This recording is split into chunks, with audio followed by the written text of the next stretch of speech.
চন্ডিকা স্মরণীয় আশীর্বাদ করে মায়ের শিরে হাত দিয়া। অসময়ে যদি বাসা পরক্ষণ স্মরণ করিও ভক্তি চন্ডিকা চরণ। প্রণাম মায়ের প্রতি বন্দী চন্ডিকায়, পিতার তল্লাশে শিশু তরণী ভাষায়।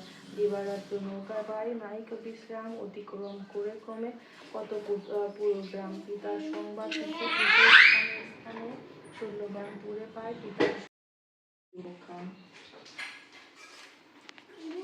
বতী স্থানে মাগে বর করিয়া কাতর, সন্তুষ্ট হইয়া সবে পুত্রবতী হও তুমি, তুমি প্রতি সোহাগিনী। অবিলম্বে শাক তব মিলে বা তুমি, দেবীর কৃপাতে শাক পাই সেই ক্ষণ। আনন্দিত চলে ধ্বনি আপন ভবন, সেই দিন হইতে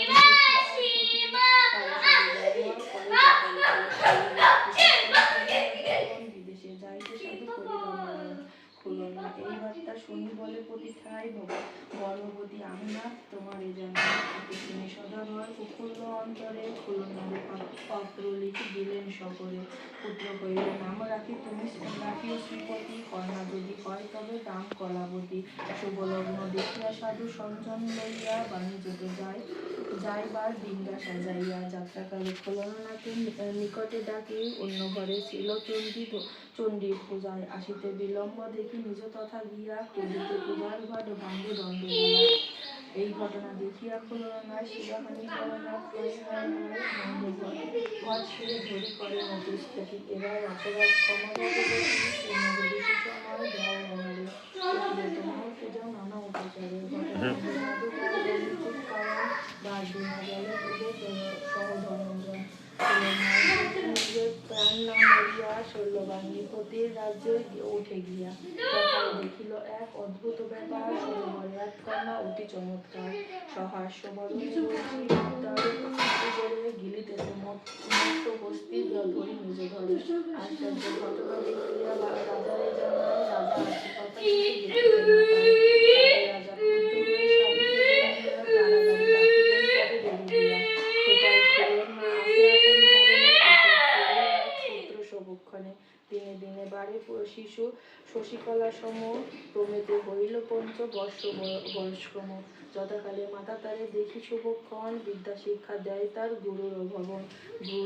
গুরুস্থানে বিদ্যালয়ে লিখিবার কালে, হাত হইতে খড়িখানা পড়ে ভূমিতলে। তাহা দেখিয়া সহপাঠী শিশু সমুদয় জারজ বলিয়া তাকে গালি দিলে তাহাই।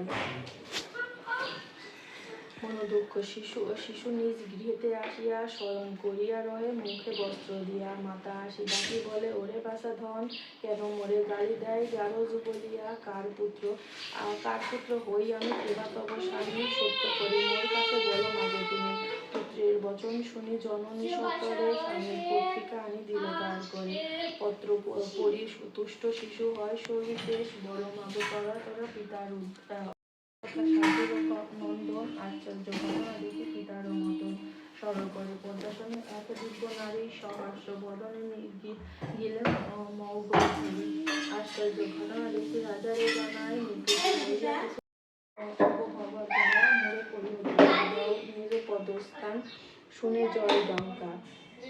হৃদয়ে বাজে সংখ্যা, মনে হয় নাহি ত্রাণ আনিয়া বিদ্বেষ হয়ে অবশেষ হারাইতে হইবে জননী হইয়া মুখ ফিরাইয়া। ছিলা তুমি কি প্রকারে শত অপরাধে দোষী কবি, তথাপি সন্তান তর যেন অসময় হইলে নির্দোষ কলঙ্ক উঠিবে ভোর। এটুকু মিলে না। নিজ দাসীতনয়ে দেখিয়া দুর্গতি, কাতর হইয়া অতি মায়াবতী।